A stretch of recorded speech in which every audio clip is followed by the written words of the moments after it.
I never imagined you would be all this. Thank you, darling. I was invisible to him for 7 years. Same balls, same ballrooms, and he walked past me as if I were made of glass. No glance, no pause, not a single muscle in his face betraying that I existed. 7 years of swallowing it down, until the night I decided to stop being invisible and showed up on the wrong man's arm. The entire ballroom noticed. The silence fell like a blade, and for the first time in 7 years, he looked at me, not like I existed, like I had just struck a match inside a powder keg. He crossed the ballroom, took my hand without asking, leaned in until his mouth was too close to my ear and said, so low that only I could hear, "You shouldn't have come with him." What I didn't know, what no one ever told me, was that all that silence was never indifference. It was something else, something far worse. And by the time I finally found out why, there were already 2 brothers fighting over a claim to something I didn't even know was at stake. One offering me a way out too beautiful to be safe, and the other protecting me in a way that felt too much like a cage. The question was never who I loved. The question was what they were hiding from me, and why. Hi, I'm Lena, and this story is just beginning. Chapter 1. The Blue Dress.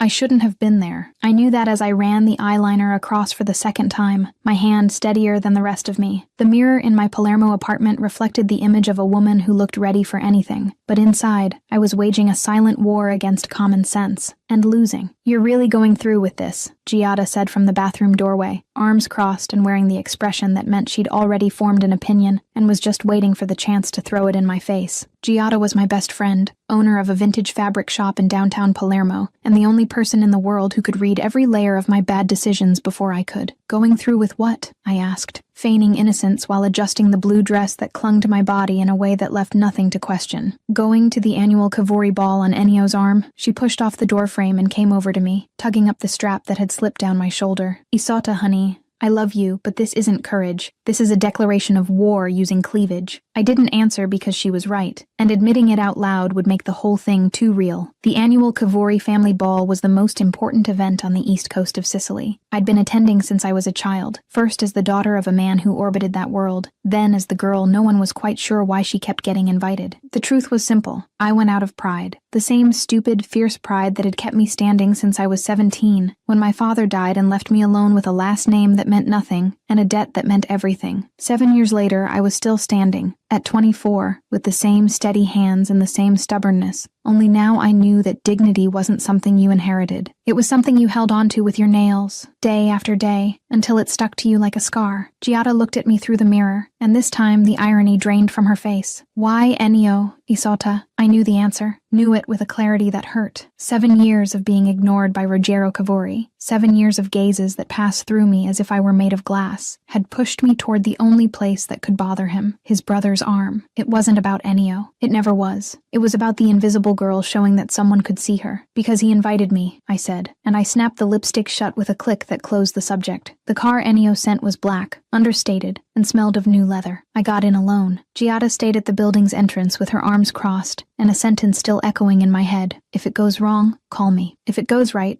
call me too, because I won't be able to sleep without knowing." The road to the family estate on the outskirts of Catania was long enough for me to go over every reason this was a mistake, and too short to make me change my mind. The Cavouri mansion appeared among the hills like a living creature. Stone facade, low torches, too many cars for anyone to pretend this was just a party. It was a display of power, and every detail said the same thing. "We are the Cavouri, and you are here because we allow it." Ennio was waiting for me at the foot of the staircase. At 27, Ruggero's younger brother had the kind of beauty that worked like a trap. Easy smile, warm eyes, hands that touched your arm with a gentleness that seemed rehearsed to perfection. He offered me his arm with a "you look stunning" that sounded too sincere for me to trust, and I took it because that was the choice I'd made. We walked in together, and the room reacted, not with noise, with the kind of silence that happens when something shifts and everyone notices at once. I felt the eyes before I could identify them. Curiosity, disapproval, calculation. In Sicily, walking into a Cavouri ball on a Cavouri's arm wasn't a date, it was a statement. Donna Silvia was seated near the fireplace, with the posture of a queen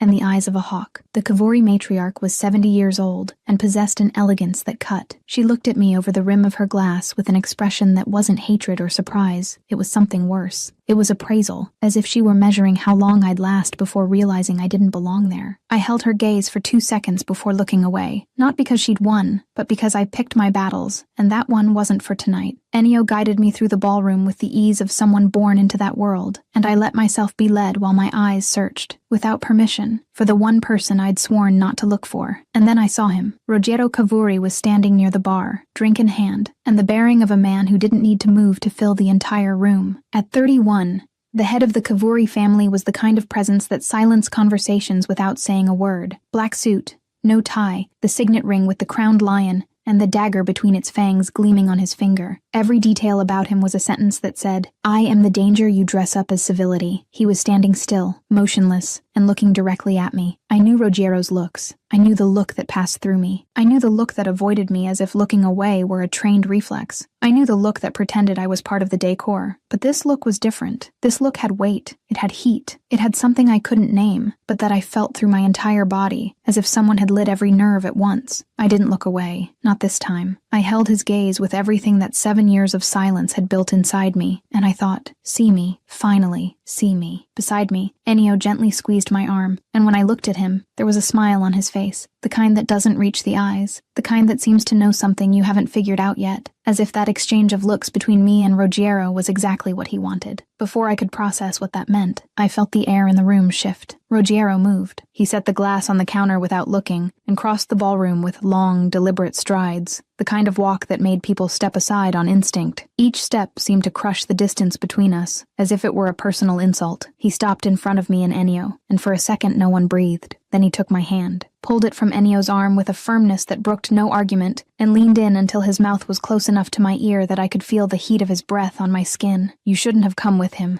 he said, so low that only I heard. My heart slammed in my chest like a betrayal from my own body. I pulled my hand back with the same firmness he'd used to take it, and looked into his eyes, those dark eyes that had ignored me for 7 years as if I didn't exist. And you shouldn't have ignored me for 7 years. Chapter 2. What the Silence Was Hiding. 3 days passed since the ball, and Ruggiero Cavouri decided that the best way to make up for 7 years of silence was to become impossible to ignore. On Monday, he showed up at the restaurant where I always had lunch near the atelier. He didn't go in. He stood across the street, leaning against a black car, arms crossed, staring at the facade as if he were appraising the property. When I came out and saw him, he was already gone, but the restaurant owner told me with a nervous smile that a man who was very polite and very frightening had asked if I ate there every day. On Wednesday, one of my colleagues at the restoration atelier in Palermo mentioned she'd gotten a strange phone call, someone asking about my hours, about who visited me, about how I seemed lately. She thought it was some worried relative. I knew it wasn't. On Thursday, the security guard at my building mentioned, as casually as he could, that a black car had been parked on my street every night since the weekend. I didn't need to ask whose it was. Ruggiero wasn't protecting me. He was closing in, and the difference between the two was a line so thin I could feel it in my bones, but couldn't prove.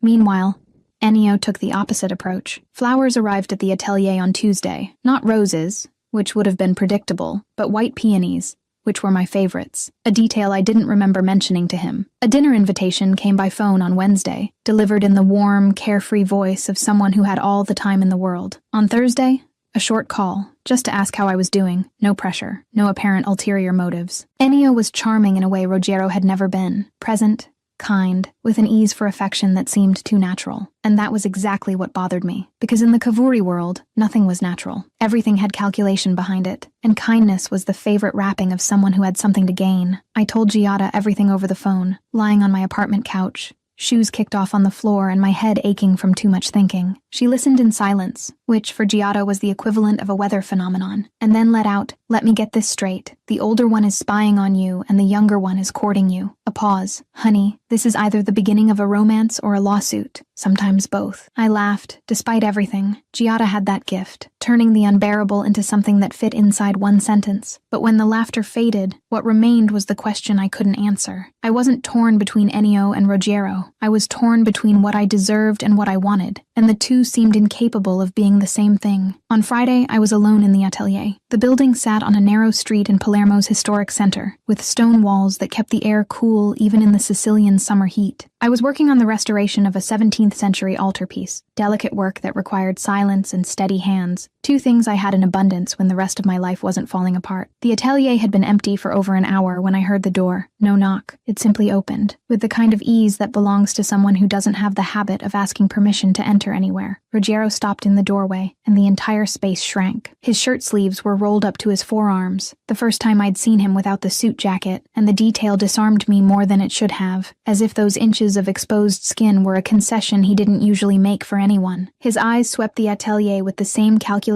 reading I'd already seen him apply to rooms full of people. Only now the room was just me. Your shift ended an hour ago, he said, as though that were information he was entitled to have. And you know that? Because you're watching me? Or because you checked my employment contract? I didn't lift my eyes from the altarpiece. My hands stayed steady. My heart didn't. He stepped inside and closed the door behind him, and the click of the latch sounded like the period at the end of a sentence neither of us had started. The atelier was large, but with Ruggiero in it, it felt like the walls had moved closer. He walked slowly, looking at the canvases leaning against the walls, the solvent jars, the tools lined up on the workbench, looking at everything but me, until he stopped 6 feet from my table and finally faced me. The silence between us was the kind that has texture, heavy, warm, with sharp edges. I set down the brush and turned to him, because pretending his presence didn't alter the gravity in the room was a lie my body refused to sustain. What do you want, Ruggiero? To talk. You don't talk. You give orders and let the silence do the rest. He almost smiled. Almost. The corner of his mouth moved a millimeter, and I hated the fact that I noticed. You're right. I know I am. I crossed my arms. So what changed? He took a step toward me and stopped close enough that I had to tilt my chin to meet his eyes, and far enough that the space between us hummed with everything that wasn't being said. You walked in on my brother's arm, he said, and his voice was low, controlled, but there was something behind the control that seemed about to crack, in front of everyone. He invited me. You never did. The blow landed. I saw it in his jaw, which clenched, and in his eyes, which darkened half a shade. Ruggiero Cavouri was not a man accustomed to hearing truths thrown in his face, much less to having no answer for them. I had my reasons, he said, after a silence that lasted 3 of my heartbeats. Reasons don't keep you warm, Ruggiero. The words came out before I could measure them, carrying the weight of every night I'd spent wondering what was so wrong with me that this man looked through me as if I were transparent. All those winters at balls where I stood in corners, pretending I wasn't searching for his eyes in the crowd. Years trying to rip from my own skin the feeling he stirred in me, and never succeeding. He looked at me, as if I'd reached into his chest and squeezed, and for a second that lasted too long, I thought he was going to say something that would change everything, that he'd close the 3 feet between us and turn that atelier into something else entirely. But the door opened. Tassilo walked in with the tense posture of someone expecting to find broken furniture. He'd been Ruggiero's right hand since they were teenagers, a man who spoke little, observed everything, and had a dry humor that surfaced at the worst possible times. His eyes went from Ruggiero to me, then from me to Ruggiero, registering the minimal distance between us, and the expressions on our faces with the efficiency of someone trained to read dangerous situations. I'll wait in the car, Tassilo said, his voice flat. He left. 2 seconds later, he opened the door again and added, again. The door closed. Ruggiero let out a breath through his nose, something between frustration and defeat, and took a step back. The spell, or whatever it was that turned the air between us into something that burned, didn't break, but it lost its urgency. He looked at me one more time, with that intensity I couldn't tell was a promise or a threat, and left without another word.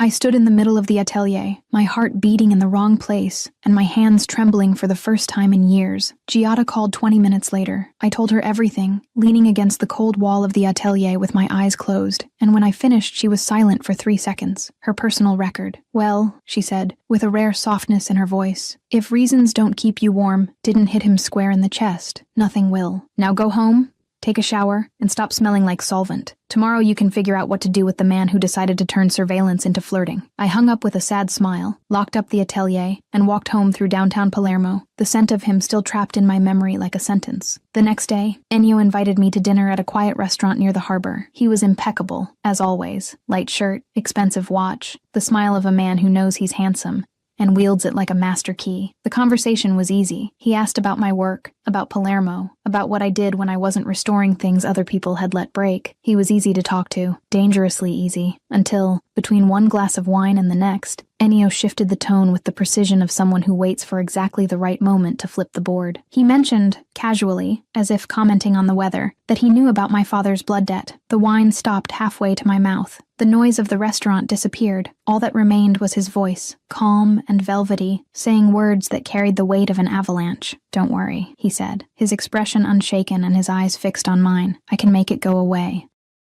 Chapter 3. Blood Debt. I didn't sleep that night. Ennio's words kept spinning in my head like a coin that never lands. I can make it go away. And every time I tried to find a generous angle for that sentence, I hit the same wall. No one offers a way out without expecting something in return. Not in that world. Not with that last name. The next morning, I went back to the restaurant where we'd had dinner. Ennio was already there, as if he knew I'd come, wearing the same light shirt and the same unshakable calm of someone who had thrown a grenade and was now sitting comfortably, waiting to see where the shrapnel would land. "You knew I'd come," I said, sitting down across from him without waiting for an invitation. "I hoped." He pushed a cup of coffee in my direction. "You're not the type to pretend you didn't hear." I ignored the coffee. "Explain. Everything." Ennio explained with the patience of a teacher and the precision of a lawyer. My father's debt to the Cavouri family was old, incurred before my teenage years, and never settled. By the family's internal rules that weren't written down anywhere but carried more weight than any contract, that debt was equivalent to a life.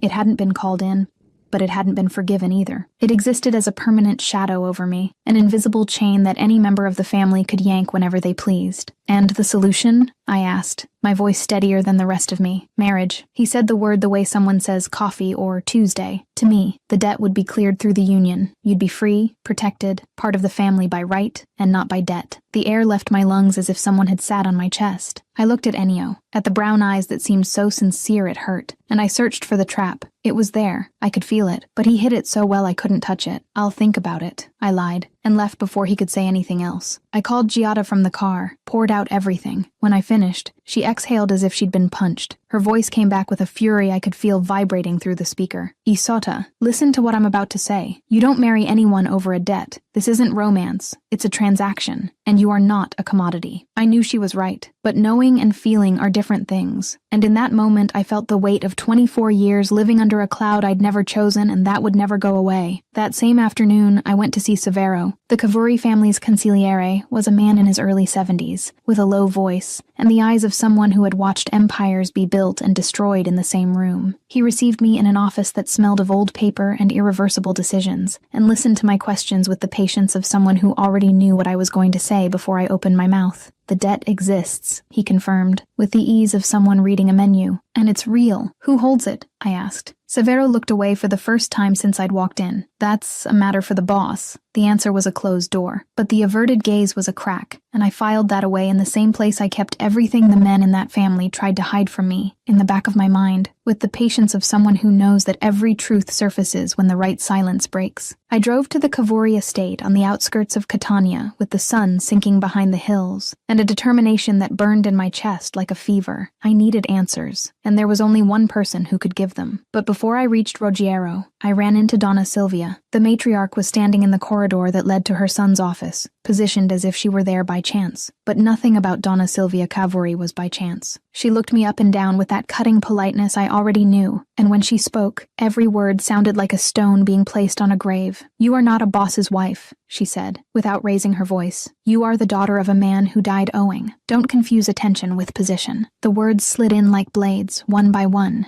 into the space between my ribs. I felt every syllable puncture something inside me that I'd spent my whole life protecting. The fragile, stubborn belief that I was more than my father's debt. Donna Silvia didn't wait for a response. She turned and walked down the corridor with the elegance of someone who'd just pruned a branch she considered useless. I stood there for 3 seconds, breathed, and pushed open the door to Ruggiero's office without knocking. He was standing behind the desk, papers spread out, and the expression of a man carrying the weight of decisions that destroyed lives. When he saw me, something changed in his face, a softening so brief I would have missed it if I hadn't been looking with such intensity. "My father's debt," I said, without preamble, without manners, without the politeness that world demanded. "Who owns it?" Ruggiero looked at me and kept looking. The silence stretched between us like a rubber band about to snap, and I held every second of it, because if there was one thing 7 years of invisibility had taught me, it was that I could endure any silence that man wanted to impose. "I do," he said, and the word fell through the air like a verdict. My legs faltered for an instant, but I didn't sit down. I wasn't going to give him the privilege of watching me buckle. I stayed on my feet, spine straight and heart in pieces, processing the magnitude of it. Ruggiero Cavouri had bought my father's debt, years ago, in silence. He had held the chain that could destroy me for 7 years, and had never pulled it, never collected, never said a word. He had ignored me for 7 years, looked through me as if I didn't exist. And the entire time, he was the one holding the document that said my life belonged to someone. The rage rose through my throat, tasting of iron. It wasn't the clean anger from the ball, or the sharp anger from the atelier. It was something deeper, the kind of fury that's born when you discover the person who hurt you the most is the same one who kept you standing without you ever knowing. I opened my mouth, but no words came out that were equal to what I felt.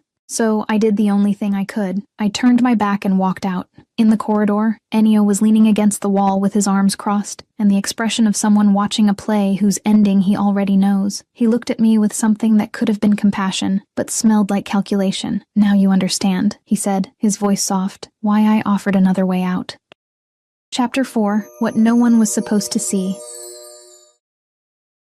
I locked myself away. Not just the apartment door. I locked myself away entirely. I shut off my phone to Rogero, shut it off to Ennio, let the atelier know I wouldn't be coming in, and spent 2 days on the couch with the curtains drawn and a rage so thick I could almost touch it in the air. Giada was the only exception. She showed up at my door the first night with a bottle of wine and no intention of leaving me alone. She sat on the living room floor with me, filled 2 glasses, and waited for me to talk. When I finally did, the words came out in pieces, not in order, not with logic, in shards that I tossed onto the floor between us, and that Giada collected in silence, piece by piece, without trying to assemble the puzzle before I was done. "The worst part isn't what he did," I said, staring into the wine as if the answer were in there. "The worst part is that I don't know if I should be furious or grateful, and the 2 things at the same time are destroying me." Giada was quiet for a moment, turning the glass between her fingers. Then she said, in the most serious voice I'd ever heard from her, "It could be protection. It could be control. And that's what's scary, Isata, because when the same action can be both things,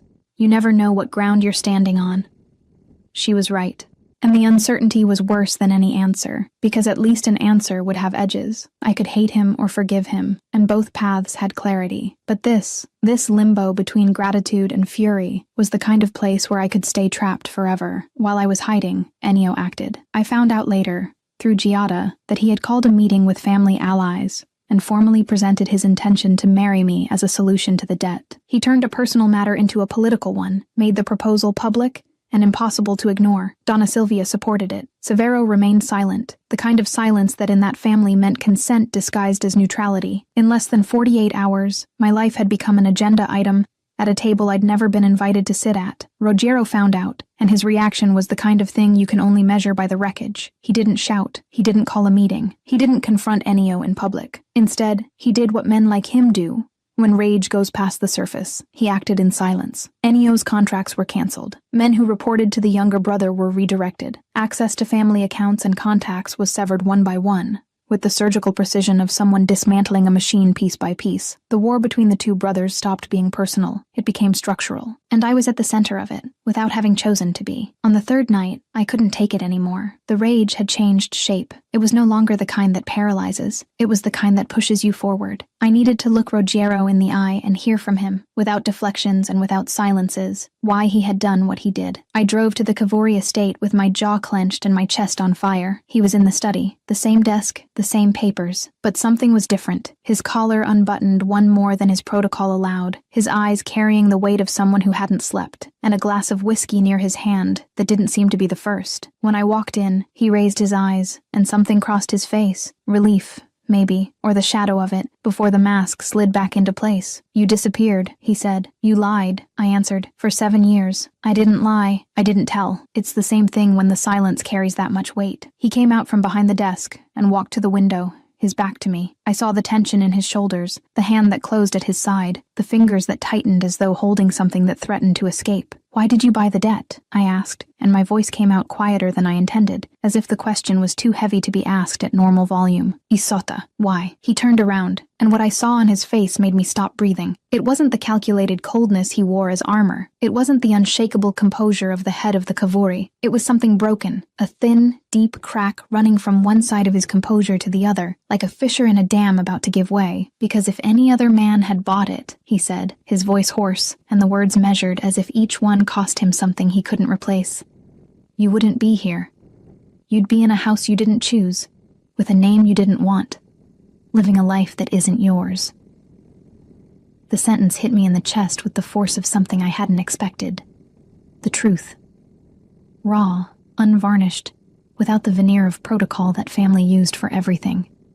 I felt my eyes burn and bit the inside of my cheek hard enough to keep the tears in place because I was not going to cry in front of him. Not there, not yet. And what you did was different? I asked, my voice trembling on the last syllable. You kept me trapped without my knowing. That's not protection, Rogero. It's another cage. The blow landed. I saw it in his eyes, which closed for a second, and in his jaw, which locked with the force of someone biting down on a truth they can't swallow. When he opened his eyes again, the crack was wider. The silence that fell between us was the kind that doesn't need words, because the words had already done their work. Rogero took a step toward me, then another. I didn't step back, not because I was brave, but because my body refused to move away from him, even when everything inside me was screaming that it should. He stopped so close that I felt his warmth crossing the space between us like a current. Then, slowly, he tilted his head until his forehead rested against mine. His eyes were closed. His breath hit my lips, warm and uneven, and I caught the woody scent of his skin mixed with something that felt like exhaustion, as if keeping his distance for 7 years had cost him a price I'd never calculated. I know, he whispered, and the 2 words carried everything he had never said. Regret, desire, fear, surrender, all compressed into 2 syllables that vibrated against my skin like a confession. I almost gave in, almost lifted my hand and touched his face, almost closed my eyes and let that moment become something else, something I wanted so badly it ached in my bones. But before the almost could turn into anything, the door opened. The door opened without warning. Tassilo stopped in the doorway, and his eyes registered the scene, foreheads touching, no distance left, the air thick enough to cut, with the quiet speed of someone who had long ago learned to process what he sees without reacting. But this time there was something on his face I hadn't seen before. Urgency. "Boss," he said, and his voice didn't have its usual flat tone. It was tense, like a rope stretched to its limit. "Ennio is in the hall. He brought a priest." The world stopped. Rogero pulled away from me as if Tassilo's words had been a gunshot, and in his eyes I saw something I had never seen before. Genuine surprise. He looked at Tassilo, then at me, and the crack in his face sealed shut all at once, replaced by something colder, more dangerous, and infinitely more terrifying. Ennio had forced the play. He'd brought a priest and witnesses to the family mansion, ready to formalize a commitment with me in front of everyone. And Rogero, the man who controlled everything, who calculated every step before taking it, who was never caught off guard, was being cornered by his own brother.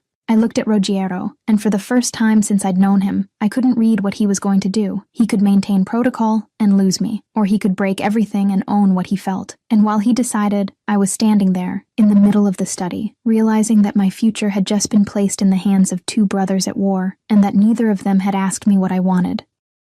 Chapter 5. In front of everyone. The hall of the Cavouri mansion was arranged like a courtroom disguised as a ceremony. Chairs set in a semicircle, family members seated with the stiffness of people who know they're about to witness something that can't be undone, and at the center of it all, standing, with a priest beside him, and the rehearsed composure of someone who had spent days stitching together every detail of this scene before raising the curtain, Ennio Cavouri smiled as if the world had already agreed with him, and all that was missing was my signature. I hadn't been summoned for a ceremony. The message said, "Formal meeting regarding the debt," and Tassilo delivered it personally to my apartment door in Palermo that morning. He stood in the hallway 2 seconds longer than necessary. The envelope extended between us like something he wasn't sure he should be delivering. There was something in his eyes, not hesitation. It was more specific than that. It was the look of someone who knows more than he's saying, and has decided to say just enough for his own conscience to forgive him later. He opened his mouth, closed it, and then said only, "Read it carefully." I thought it was formality. It wasn't. I put on something understated, pinned my hair up, and drove to the estate on the outskirts of Catania, with my hands steady on the wheel, and my stomach knotted, thinking I was going to sit at a table with documents, and hear terms I could accept or refuse, with the dignity of someone who has a choice. When I stepped into the hall and saw the priest with his stole neatly adjusted, the chairs arranged like an audience, the faces turned in my direction with the expectation of people watching a play whose ending they already know, and Ennio's polished smile gleaming at the center of it all like a showroom window, the ground disappeared beneath my feet. Not all at once, slowly, with the cruel smoothness of a trap designed to look like an invitation. Donna Silvia occupied the chair to the right of the front row. The Cavouri matriarch was impeccable, as always. Dark dress, hair pinned up, hands folded in her lap, with the serenity of a woman who had never needed to raise her voice to be obeyed. The family signet ring gleamed on her finger under the candlelight. the crowned lion with the dagger between its fangs glinting like a reminder. This world had rules, and the rules hadn't been written by people like me. Her posture communicated approval, not with enthusiasm, with the ease of someone watching the order of things unfold exactly as it should. Ennio took 2 steps toward me. His smile was warm, approachable, and his voice came out with the softness of someone offering a gift he'd spent weeks wrapping. "Isotta," he said, opening his arms in a gesture that seemed welcoming but functioned as a fence. "Thank you for coming." "I came for a meeting about the debt," I answered, and my voice came out more restrained than I'd intended, because my body had already recognized the danger before my mind caught up. "And that's exactly what this is," he said, turning to the room with the ease of a man who commands the stage and has no intention of sharing it. Ennio spoke with the eloquence of someone who had rehearsed every comma. He presented the marriage as the most honorable solution to a debt that, according to him, should never have weighed on me. He used the right words: tradition, honor, protection, union, and placed them with the precision of a jeweler setting a necklace, each piece angled to catch the light at exactly the right spot to convince. My father's blood debt would be cleared by the marital bond. I would become part of the Cavouri family by right, with formal protections. The shadow I'd carried since adolescence would vanish in a ceremony that, according to him, could take place within 30 days. "What I'm proposing is simple," he said, addressing the room with the authority of a man who believes in his own script. "The marriage clears the debt, aligns interests, and preserves the tradition that has sustained this family for generations. Isotta stops being a debtor's daughter and becomes a Cavouri wife. The debt dies, the honor lives." Donna Silvia nodded. The gesture was small, nearly imperceptible to anyone who didn't understand the weight that every movement from that woman carried. But I understood, and that nod was a verdict. The matriarch had given her blessing, and in the Cavouri world, Donna Silvia's blessing was the second most powerful thing after the boss himself. I looked around. Every face in the room sent me the same message, wrapped in varying degrees of politeness. Accept. This is right. This is expected. This is what women in your position do. They thank the exit they're offered and stop making trouble. "What are the terms?" I asked, because buying time was the only weapon I had while the ground kept sinking. Ennio answered patiently. He laid out timelines, conditions, formalities, with the cadence of someone reading contract clauses. And that was exactly what it was. A contract with a white dress and a priest instead of a notary. "And if I refuse?" I asked. The room went quieter. I didn't think it was possible, but the air seemed to thicken, as if every person there had held their breath at the same time. Ennio tilted his head with the gentleness of someone explaining something obvious to a person who, out of courtesy, is pretending not to understand. "The debt remains, Isotta, and the current holder can collect whenever he wants, however he wants." The threat was there, beneath the silk of his voice, woven with the elegance Ennio used for everything, including things that should have been said with the bluntness they deserved. The family members exchanged glances, and I could read in those glances the same thing. The answer had already been decided. I was the only person in that room who still hadn't realized that my opinion was decorative. I looked at the main door, the great dark wood door that opened onto the mansion's central corridor, through which I'd seen Rogero enter and exit dozens of times over the years, with his heavy stride and the expression of a man carrying the world on his shoulders without asking for help.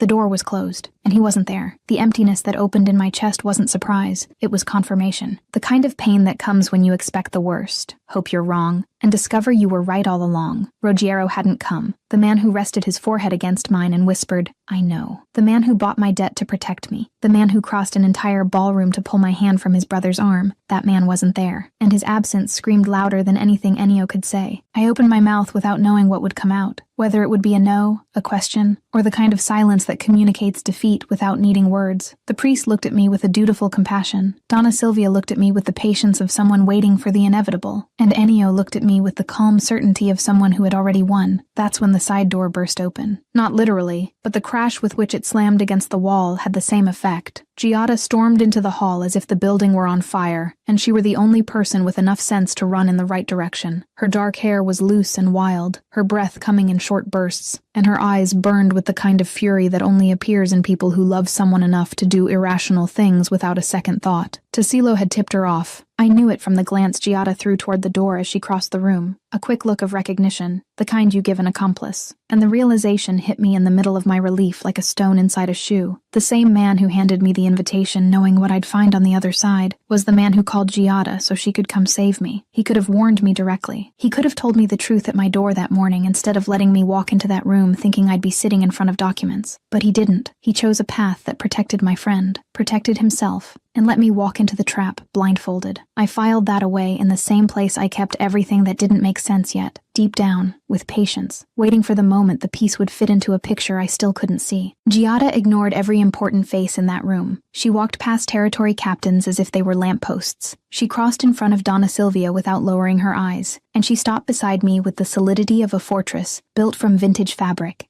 An unfiltered mouth, and a loyalty no amount of money in the world could buy. "If you say yes to this charade," she whispered in my ear, her hand gripping my arm hard enough to leave a mark, "I will drag you out of here myself." My eyes burned. The knot in my throat tightened with a force that nearly brought me down. Not from fear, not from sadness, from relief. The devastating relief of discovering that in the middle of a room full of power and protocol, where my name was discussed like a clause and my future auctioned like merchandise, someone had come for me. Not out of interest, not out of strategy, not out of debt. Giada was there because I was hers and she was mine. In the simplest and most powerful way two people can belong to each other. No ring, no contract. Nothing but the choice to show up when everything falls apart.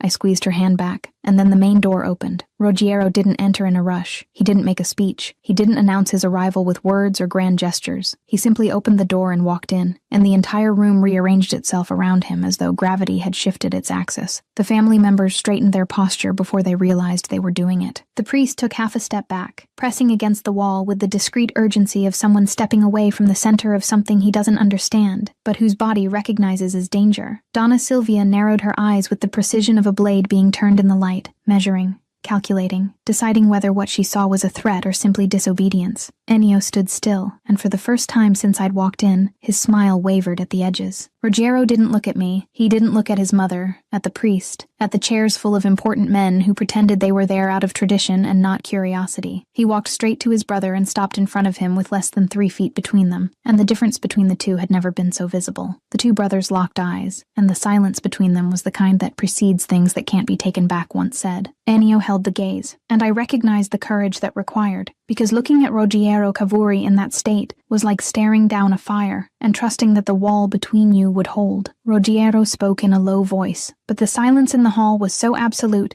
that every syllable reached the ears of every person present as if he'd shouted from the center of an empty square. "She's not marrying you. The debt is mine. The decision is mine. And the answer is no." No one breathed. I saw Donna Silvia grip the arm of her chair with the force of someone holding her own composure in place. I saw Severo close his eyes for a second, the minimal gesture of a man who hears the first crack of a collapse and already knows there's no point in running. I saw the priest look at the door with the transparent expression of someone calculating the distance to the nearest exit and concluding it's too far. Ennio didn't lose the smile, but its texture changed, from cordial to cutting, from warm to sharp, like a blade flipped to the edge that cuts. "The answer is hers, brother," he said, turning his body in my direction with an open, theatrical gesture, as if he were returning something Ruggiero had tried to take. They both looked at me.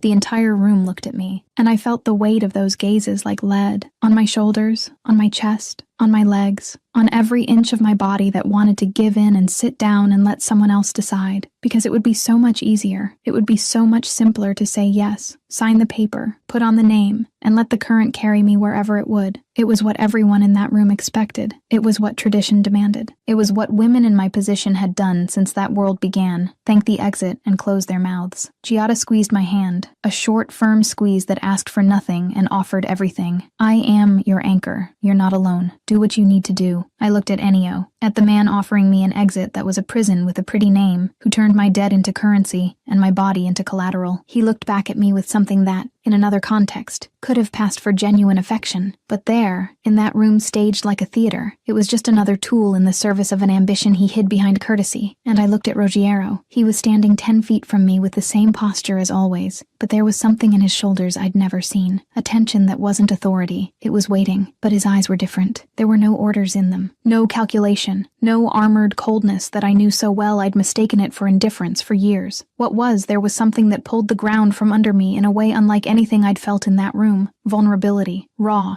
Exposed. defenseless, the silent terror of a man who, for the first time in his life, was not controlling a situation. He was surrendered to it. He was waiting, and the waiting was costing him more than any battle he had ever fought. Rogero Cavouri, the boss, the name, the man who intimidated entire rooms without opening his mouth, was standing before me with his chest open and no armor, waiting for me to decide his fate with a single word. And in that absurd, impossible reversal of power, I understood something he had perhaps known for a long time, that love is not the opposite of control. It is its surrender. I took a deep breath.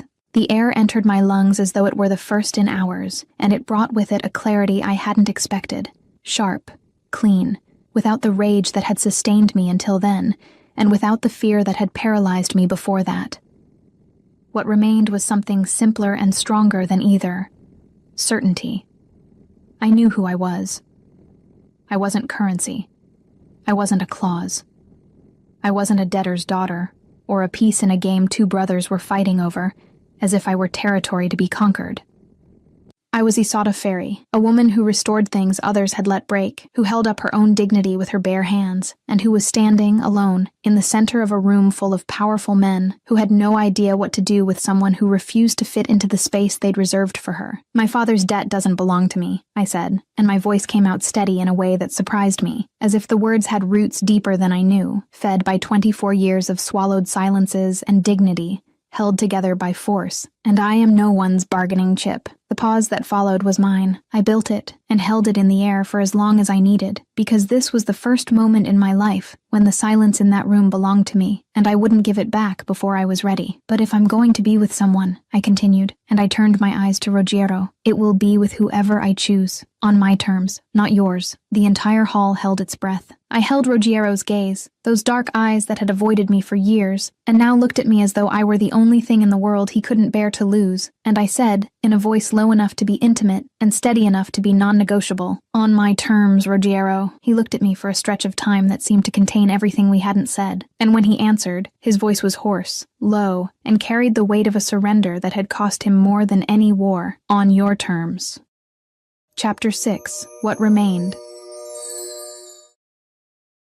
After the room didn't explode, there was no shouting, no applause, no dramatic reaction of the kind that decisive moments seem to demand. What happened was quieter and more devastating, a recalibration. Every person there processing, in real time, what they had just witnessed, the head of the Cavouri family, the man who didn't bend, didn't yield, and didn't negotiate his own terms, had just accepted the terms of a woman who, by the rules of that world, shouldn't have had a voice at all. Donna Sylvia stood up. The movement was slow, controlled, with the economy of gesture of a woman who had spent her life measuring every action by the impact it would cause. She didn't look at me. She didn't look at Rogero. She walked to the exit with her usual cutting elegance and her back straight as a blade, and every step she took on the marble floor sounded like a sentence postponed, not cancelled. Ennio swallowed the humiliation with a clenched jaw and eyes emptied of everything except calculation. The smile had vanished, and what remained in its place was the bare expression of a man who had lost a battle and was already redrawing the map for the next one. He adjusted his shirt cuff with a mechanical gesture, nodded to the priest the way you dismiss a service provider, and left through the side door without looking back. The way he left chilled me more than any words he could have said, because anger I would have known how to face. Ennio's calculated silence was something else. Severo released the breath he seemed to have been holding through the entire scene. He looked at Rogero, then at me, and on the consigliere's aged face appeared something I never would have expected to see. Relief, discreet, almost embarrassed at itself, but there, in the corners of his eyes, in the loosening of his shoulders, in the way he rested both hands on his cane and breathed deeply, like a man who had just watched a ship pass through a storm without sinking. When the room was empty, Giada hugged me. It wasn't a gentle hug. It was the kind that knocks you down, that squeezes too hard, that crushes your ribs and forces the air from your lungs along with everything you'd been holding in. I felt her shoulders shaking and realized she was crying before I was, which, knowing Giada, made perfect sense,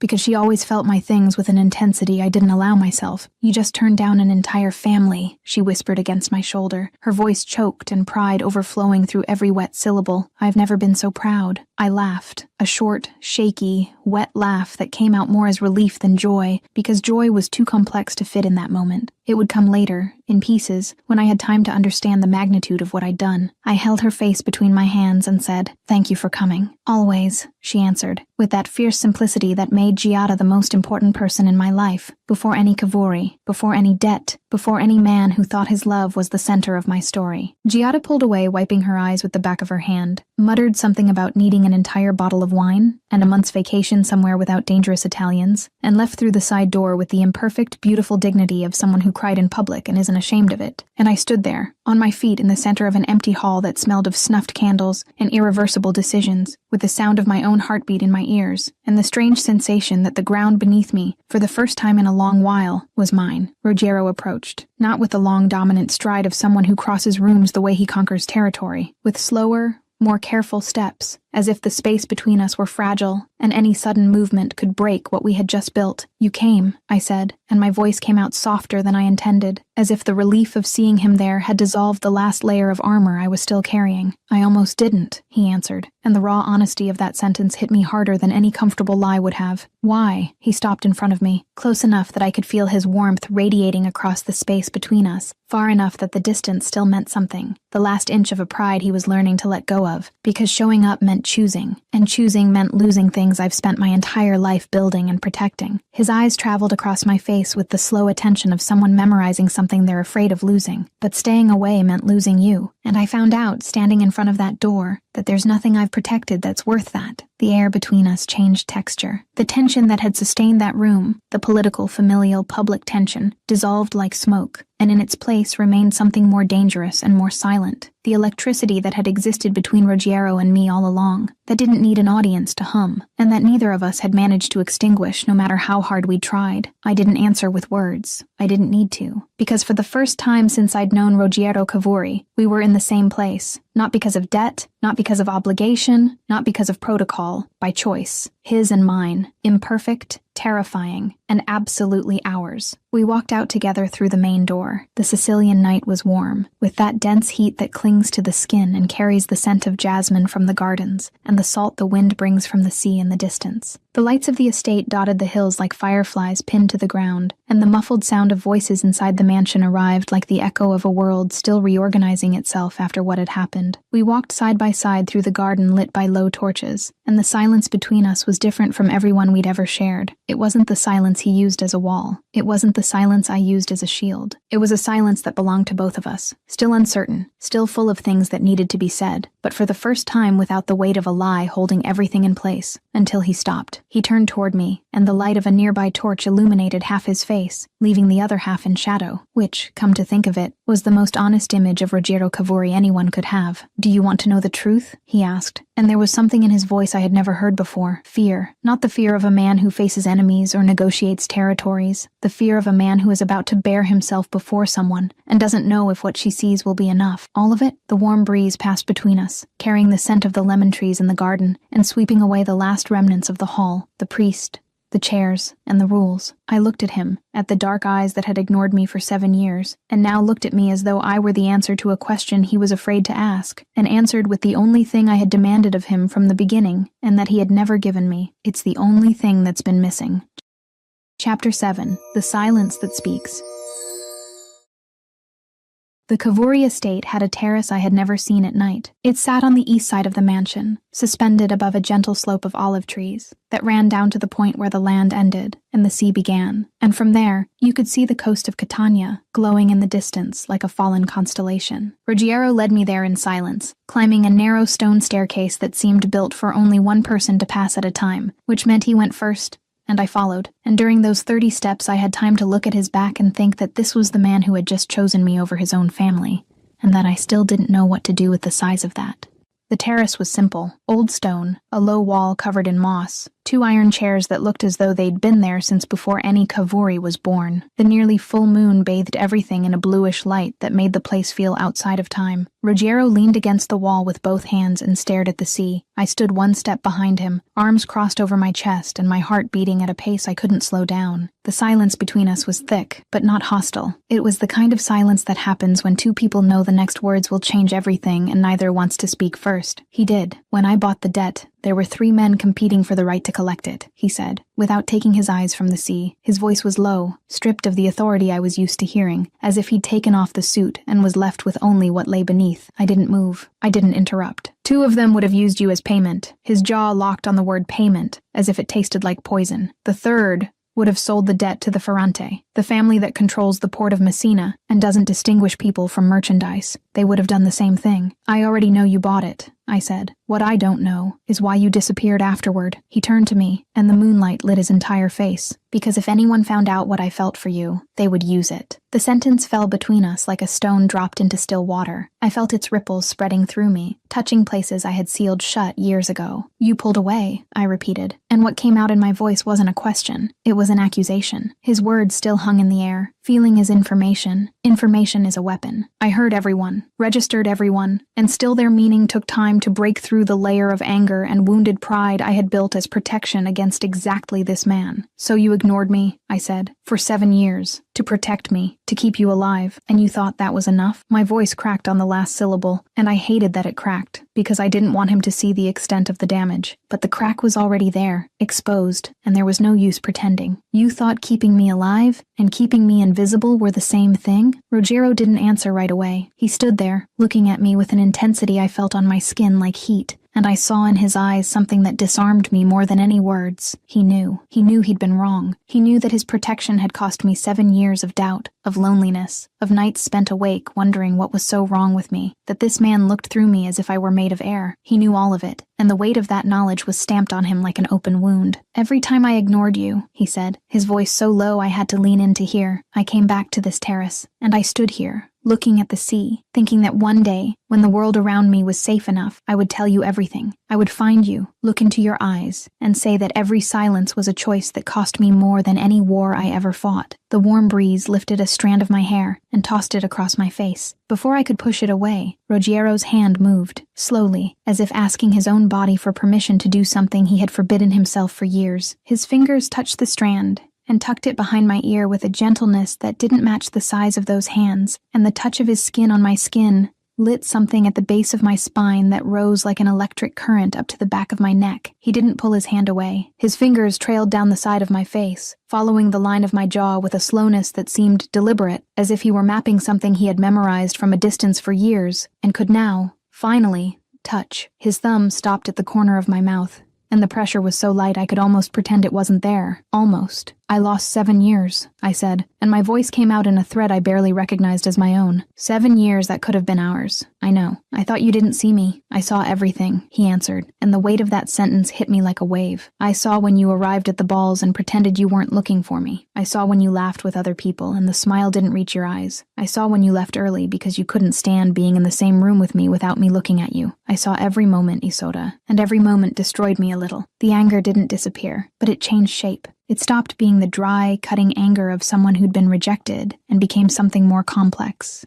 deeper, and infinitely more painful. The anger of someone who realizes that lost time doesn't come back, that wasted years can't be rewritten, and that the man standing before her had suffered as much as she had, only in silence, because silence was the only language he knew to say "I love you" without putting her in danger. "Don't ignore me again," I said, and it wasn't a request. It was the condition, the line I was drawing on the ground between us with every ounce of authority I had, and that he, minutes earlier, had accepted before an entire room. "Never again," he answered, and the 2 words vibrated in the air with the gravity of an oath. I should have said something more, should have asked more questions, demanded more answers, drawn out the conversation until every shadow of the last 7 years had been illuminated and examined and understood. But my body no longer obeyed reason. My body obeyed the warmth of his hand still on my face, the closeness that had become unbearable in a way that wasn't pain. It was the opposite of pain. It was the gravity of 2 people who had resisted each other for too long and who now, finally, were too tired to keep fighting. He kissed me, or I kissed him.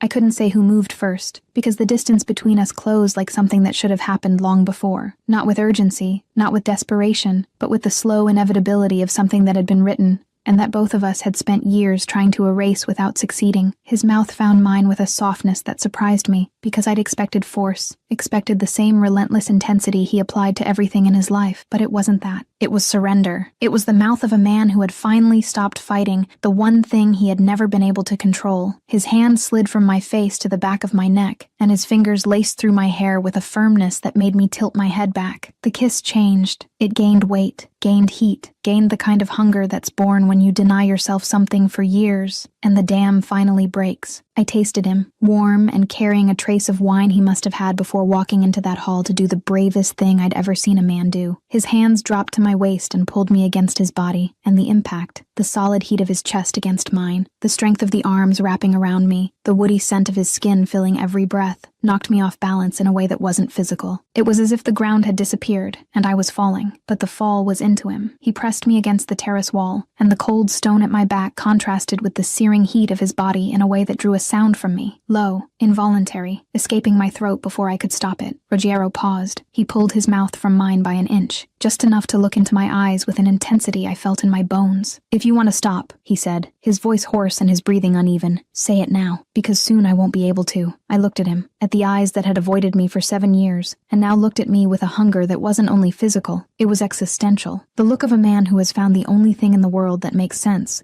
and is terrified it might disappear. "I waited 7 years, I answered, with my hand on his chest, feeling his heart pound beneath my palm, with a violence that contradicted every second of control he pretended to have. "Don't ask me to stop now." The sound he made wasn't a word. It was something between relief and surrender, a sound that rumbled in his chest and that I felt against my hand before he kissed me again, this time without the softness from before. His mouth claimed mine with an urgency that pushed me harder against the wall, and his hands traveled up my back with a firmness that was command and plea at once. I gripped his shoulders, broad, tense, vibrating with the effort of a man holding back and at the same time refusing to stop, and pulled his body against mine, because every millimeter of distance between us was unacceptable. His hand found the strap of my dress and slid it off my shoulder with a slowness that was torture, rough fingers against my skin, every fiber of him restrained by a willpower that was running out. I felt his mouth descend along my neck, warm and slow, tracing a path of contained fire that set every nerve alight. His lips grazed, pressed, and pulled back in a precise dance, exploring the sensitive curve of my throat, lingering where the pulse beat strongest, as if he wanted to memorize the racing rhythm of my blood. His breath on my skin made me arch my body against his in a way I didn't control and didn't try to. His lips stopped at the curve where my neck met my shoulder, and he stayed there, breathing against my skin, hands firm on my waist, and his entire body pressed against mine with an intensity I felt at every point of contact. His hips moved against mine in a slow, deliberate rhythm, a subtle and steady pressure that sent waves of deep warmth through my core, a veiled friction that promised more, without ever rushing the moment. Every movement was measured, as if he wanted to prolong the discovery, allowing our bodies to learn each other through the thin layers of fabric that still separated us. "All that time," he whispered against my skin, and the words vibrated like a confession. "All that time keeping myself away from you. I didn't know it was possible to miss someone who was never mine." I closed my eyes and ran my fingers through his hair, feeling the texture beneath my hands and the heat of his scalp, and the way he tilted his head toward my touch, as if that small gesture were the most important thing anyone had ever done for him. And I thought that this was the most powerful man in Sicily, the man who silenced entire rooms with a look, and he was here, with his mouth on my neck and his body trembling against mine, completely undone by an art restorer he had pretended not to see for all those years. The surrender wasn't abrupt. It was a tide, slow, inevitable, each wave higher than the last, each touch dissolving a layer of resistance that no longer had any reason to exist. It wasn't explicit, it was charged, the kind of intensity that doesn't need nakedness to be devastating, that lives in the almosts, in gestures interrupted by faltering breaths, in the pressure of fingers that ask for more without saying a word. When the world came back into focus, I was leaning my forehead against his chest, listening to Ruggiero's heartbeat at a rhythm that still hadn't settled. He held me with both arms, pressed tight against his body as if I were the only solid thing in a world he had just dismantled with his own hands. The sea breeze passed over us, carrying salt and silence, and the lights of Catania kept glowing in the distance, indifferent to the fact that 2 people on the terrace of a Sicilian mansion had just rewritten their own story. "Don't ignore me again," I said, against the fabric of his shirt, feeling the vibration of his voice in his chest before I heard it. "Never again," he answered, and this time, the promise wasn't just words. It was the tightening of his arms around me, his mouth on the top of my head, the way he breathed deep and pulled me closer, as if closer were a distance that could still shrink. We stayed there until the wind cooled and the moon shifted in the sky. He held me as if I were the only real thing in a world made of alliances, betrayals, and rules that existed to ensure that men like him never got what they truly wanted. And I let myself be held, for the first time without resistance, without armor, without the fierce need to prove I didn't need anyone, because needing him didn't make me less. It completed me in a way I had spent my entire life pretending didn't exist. Chapter 8. The Shadow in the Morning. The next morning, I woke up in Roggiero's room. He wasn't in the bed. I went to the window and looked out at the gardens bathed in morning light. Everything seemed settled, the debt explained, the choice made, the silence replaced by something that looked like truth. But when my eyes drifted to the corner of the garden, near the stone wall, I saw something that didn't fit. Tassilo was there, talking to a man I recognized as one of those who orbited Ennio at the ball. The conversation looked calm, friendly even, and that was exactly what bothered me. Tassilo shouldn't have been talking to one of Ennio's people. Not like that, not with that kind of ease. I stood motionless at the window, watching. Then Tassilo looked up and saw me, and looked away, too fast. The kind of look away that isn't coincidence. It's guilt, or fear, or something that lives in the space between the two. Ennio's man walked off through the side gate. Tassilo headed toward the mansion without glancing back. I didn't say anything. I didn't call Ruggiero, didn't go down to confront Tassilo. I stayed there, fingers gripping the windowsill, and my heart beating at a frequency that was no longer the one from the love of the night before. It was something older, more primal, the instinct of someone who grew up in the shadow of a world where nothing is quite what it seems. The peace was real. The love was real. What I had felt on the terrace,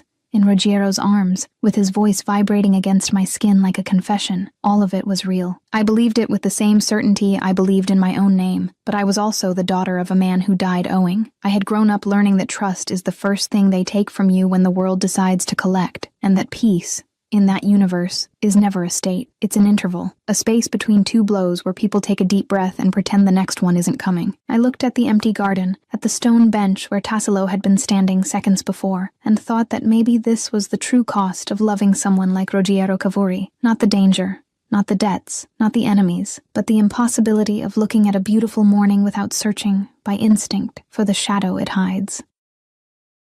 Lena here. That wraps up Book 1, and I've already finished Book 2. You can get access to it for a really small fee.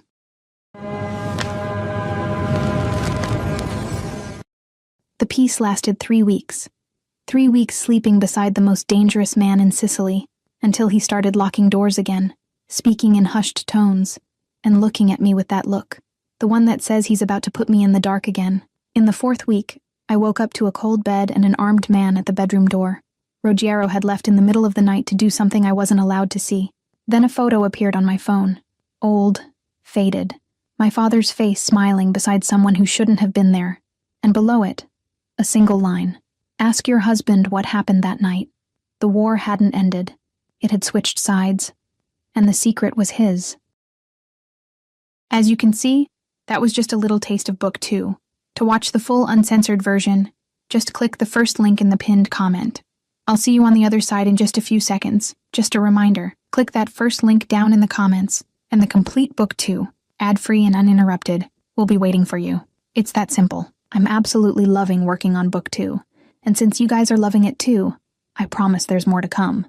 This is where you'll find stories that get even steamier, true dark romance. And because this version is getting so much more spicy, the video wouldn't be well received publicly on YouTube. This private space is where I can really show my true essence, and where I feel free to do my best work for you all. Keep in mind that the channel has been demonetized. So this is a way for me to keep my team together and continue bringing high-quality stories to you.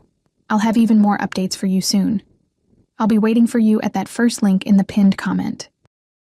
Unfortunately, many people have been downloading our audio, effectively copying the entire story, and simply reposting it on YouTube. If you want to watch the original story and be the first to receive the next ones, search for My Stories by Lena on YouTube to get the best dark romance content. Remember, the official channel is My Stories by Lena on YouTube. I'll be waiting for you there.